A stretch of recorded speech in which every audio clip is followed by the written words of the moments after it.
Hey guys, this is Sam, and today I want to show you some more changes inside of iOS 11 Beta 3 because there's a lot to talk about, even more than what I covered in my initial iOS 11 Beta 3 video. If you missed that, I'll link it up here in the top right hand corner of the screen, but let's go ahead and jump right in. In Spotlight Search in iOS 11 Beta 3, suggested results will now be appearing before other results. So whenever you're typing for something, it works very similar to how Google's autocomplete does on Google search. They're trying to figure out what you're saying before you finish saying it, and from my experience, it actually works really well because it's searching through everything on my device, files stored in iCloud, contacts, calendars, and pretty much anything else. I'm a big fan of the change, but if you aren't, then you can go over to the redesigned Siri preference panel and disable this. This was another change added in iOS 11 Beta 3.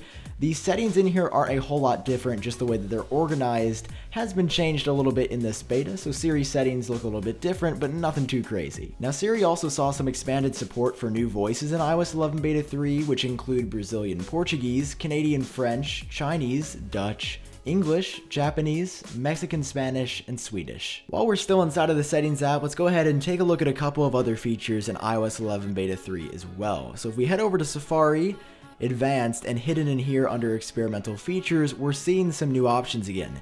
The experimental WebKit features were first added back in iOS 11 Beta 2, and I didn't know what they did then, and I still don't know exactly what they do now. If you're a developer and you find these useful, let me know what you think about them down below in the comment section, but for the average user, they probably won't come in handy that much. If you head over to your iCloud Storage page in iOS 11 Beta 3, the look of this has changed just a little bit. I think it's easier to read and make sense as far as how it's laid out. Not a big change, but a little bit different than it looked in the past. The only other change that I'd really like to see on this page is for Apple to upgrade everybody's iCloud storage to 10 or 15 gigabytes rather than 5, because as most of you know, once you use up that 5 gigabytes, you just keep getting notified that you're out of space and you have to delete things or remove backups that could be really important just to not pay more per month. Of course, I take a lot of photos and back up a lot of phones, so I've upgraded to the 50 gigabyte storage plan, and it's 99 cents a month. It's something that Apple wrote me into long ago, and something that I'd like to see them change, maybe with the final version of iOS 11. Now, I might be dreaming, but I think it'd be awesome. The last change that I want to highlight inside of the Settings app is called Smart Invert, and you can access it by going to Settings, General, Accessibility, Display Accommodations, and Invert Colors. Now, in previous versions of iOS, we only had Classic Invert, and you can see that it gives you a dark mode, but switches and other pictures and colors look completely off and they don't look right. In iOS 11, Apple introduced Smart Invert, which is the same idea, but it's only going to invert things smartly per se. So switches won't change, photos won't change, and everything else will look pretty natural, but you'll get that dark background that a lot of people have been wanting.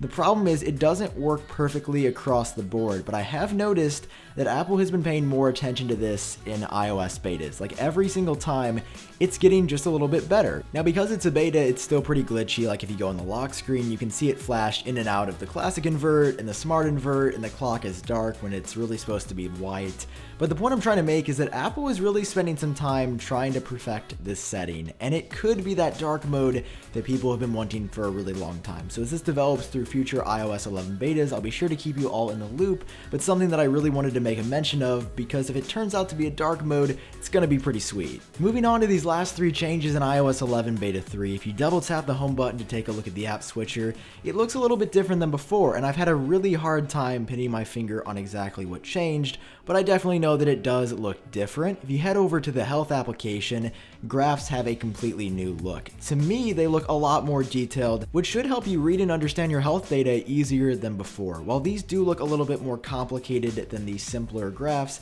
I think it's a change for the better. And finally, in the Photos app, when you tap on a photo and go to the share sheet, there's a new extension for Add to Album that'll allow you to add specific photos to specific albums. So iOS 11 Beta 3 is a relatively big update to iOS 11, and as always, I love to hear your thoughts. How do you think iOS 11 is coming along so far, and do you think Apple is taking it in the right direction? If you enjoyed this video, it would always help me out if you hit that like button down below, and in case you haven't already, hit subscribe so you don't miss out on any more videos on iOS 11. I've been Sam, I hope all of you are doing great, and I'll talk to you later.